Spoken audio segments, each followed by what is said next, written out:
Olá, olá, olá.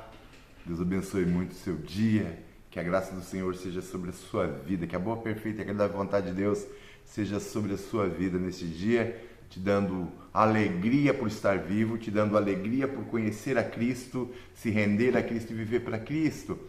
Que o teu coração se encha de paz, da paz de Deus, né? E que você possa realmente viver para a glória de Deus neste dia, em nome de Jesus. Ok? João, eu estou dando uma olhada agora no texto em João, capítulo 3, do verso 16 ao verso 21. Diz assim a palavra de Deus, Jesus falando, né? Porque Deus amou o mundo de tal maneira que deu o seu Filho unigênito, para que todo o que nele crê não pereça, mas tenha vida eterna. Porquanto Deus enviou o seu Filho ao mundo, não para que julgasse o mundo, mas para que o mundo fosse salvo por ele. Quem nele crê não é julgado. O que não crê já está julgado, porquanto não crê no nome do único Filho gerado de Deus. O julgamento é este, que a luz veio ao mundo, e os homens amaram mais as trevas do que a luz, porque as suas obras eram maus. As obras eram maldosas, de má índole, eram mal. Pois todo aquele que pratica o mal aborrece a luz, e não se chega para a luz, a fim de não ser questionada as suas obras. Quem pratica a verdade aproxima-se da luz, a fim de que as suas obras sejam manifestas, porque são feitas em Deus. Amém? João 3,16 é tido como o coração da Bíblia. Coração da Bíblia. Porque Deus amou o homem de tal maneira que deu o seu Filho unigênito, seu único Filho gerado, para que todo o que crê no Filho de Deus não pereça, mas tenha a vida eterna. Perecer e vida eterna aqui fazem um contraste, tá bom? Então, perecer aqui é ficar separado eternamente de Deus, que é aquilo que nós chamamos, que eu chamo de inferno. Inferno é essa separação total, completa, absoluta e eterna de Deus. Inferno é um lugar onde a ira de Deus será derramada, e não a bondade, o amor, a graça, a misericórdia, o perdão de Deus. No inferno, só a justiça estará sendo cumprida. E não é que nem a nossa justiça medíocre aqui do mundo, que depende do quanto você tiver de dinheiro, quão importante você for, que a justiça vai ser sua amiga, tá certo? Vai fazer o bem para você. Político, por exemplo, no Brasil não é preso. Quando é preso, o STF dá um jeito de soltar. É uma coisa ridícula. Então a justiça é ridícula, é uma coisa do homem, ela é corrupta porque o homem é corrupto, ela é corrompida porque o homem é corrupto, tá certo? Porque o pecado no homem traz essa desgraça da corrupção, tá certo? Então o homem é vendível, sua mente, seu coração, sua família, tudo tem um preço, tá ok? Então, o amor de Deus é demonstrado, o amor de Deus, quando diz mundo aqui, não está falando de animais, não está falando de plantas, não está falando de peixes, não está falando de pássaros, não está falando das coisas materiais, está falando de pessoas. Está falando de pessoas. Então, Deus amou as pessoas tanto que Ele dá uma opção para o homem de conhecer a Deus. Porque, na verdade, como eu disse aqui, nós temos que esquecer, eu já disse esses dias, nós temos que tirar da nossa mente esta ideia de que o homem nasce como uma tábula rasa, uma folha em branco, e com o tempo ele vai se corrompendo. Isso é tolice. O homem nasce com o pecado em si. Pecar é consequência dele ser pecador. O homem não peca porque ele tem uma opção de pecar ou não pecar. Ele peca porque o seu organismo, o seu corpo, a sua mente, tudo nele exige que ele peque, exige que ele minta, exige que ele dê um jeitinho de alguma forma, que ele se dê bem e usou contra qualquer um, contra qualquer outro, que a sua necessidade pessoal, sexual, interna, precisa ser suprida, seja de que forma for, se por bem ou por mal. Ele tem que, a necessidade, o pecado leva ele a essa correria. Tá certo? Então, nós não nascemos como uma folha em branco que o mundo corrompe. Nós não nascemos como pessoas santas que o mundo corrompe. Não, nós nascemos como pecadores. Pecar é só consequência de sermos pecadores. Aqui Deus oferece a oportunidade em Cristo Jesus.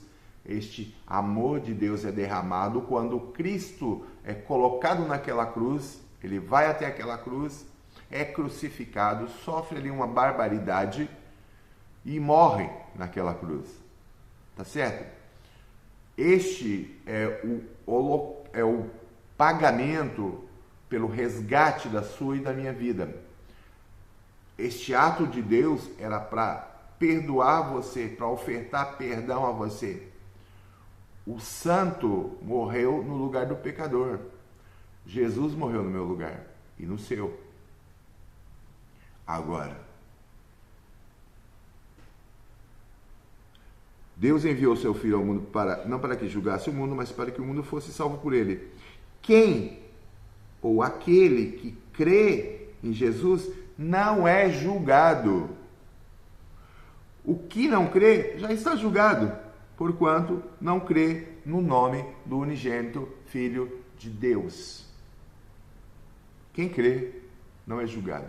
Quem crê que Jesus Cristo é a pessoa que a Bíblia apresenta, quem crê que Jesus Cristo morreu a sua morte naquela cruz, quem crê que a vida de Cristo agora é a sua vida, que Cristo deu a sua vida, que a morte de Cristo na cruz foi para que eu tivesse a vida de Cristo, para que eu fosse perdoado e agora pudesse viver na presença de Deus em paz, sem medo de ser consumido por ser um pecador na presença do Santo. Quem crê que Jesus morreu a sua morte na cruz do Calvário, não vai ser julgado.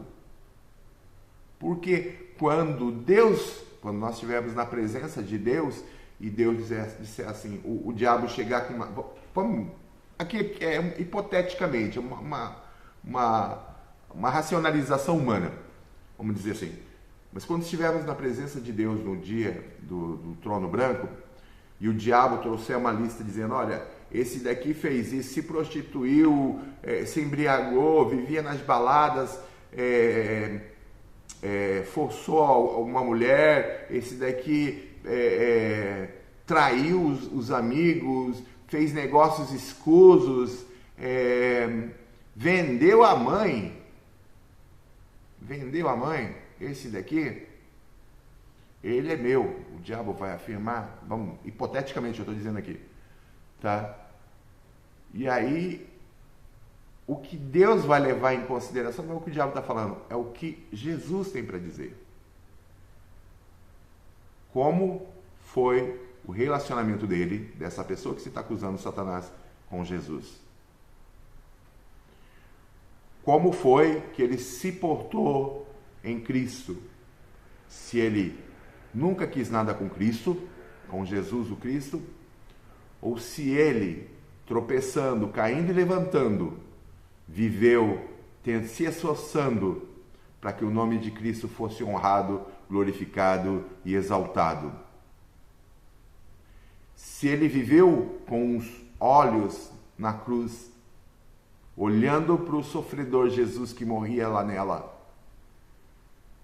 se ele viveu olhando para Jesus, porque Jesus fez sentido na sua vida e ele recebeu esse Jesus como único e suficiente Salvador e Senhor da sua vida. Se ele viveu buscando ser agradável a Deus, buscando obedecer à verdade e à vontade e o querer de Deus, de acordo com o que está revelado nas Escrituras. O olhar de Deus no dia do juízo é para Jesus. O que Jesus diz a respeito dessa pessoa? O que Jesus diz a respeito de mim e de você? Então, quem nele crê não é julgado. O que não crê já está julgado. Porquanto não crê no nome do unigênito Filho de Deus. E o julgamento é este: a luz veio ao mundo, os homens amaram mais as trevas do que a luz, porque as suas obras eram más. Pois todo aquele que pratica o mal aborrece a luz. Aborrece a luz. Se a luz aqui se refere a Cristo, aborrece a Cristo. Todo aquele que pratica o mal aborrece a Deus, é contra Deus. Porque ele não quer que as suas obras... Ele aborrece a luz e não se chega para a luz, porque a fim de não ser questionada o que ele faz. Faz errado, sabe que faz errado, então ele não pode se chegar à luz, porque senão as suas obras serão desnudas. Agora, quem pratica a verdade, aquele que vive a verdade, aquele que se importa com a verdade, aquele que batalha pela verdade, aquele que vive praticando a verdade, ele se aproxima da luz, a fim de que suas obras sejam manifestas, porque elas são feitas em Deus. Pense nisso. Pense nisso. Pense muito nisso. Deus te abençoe.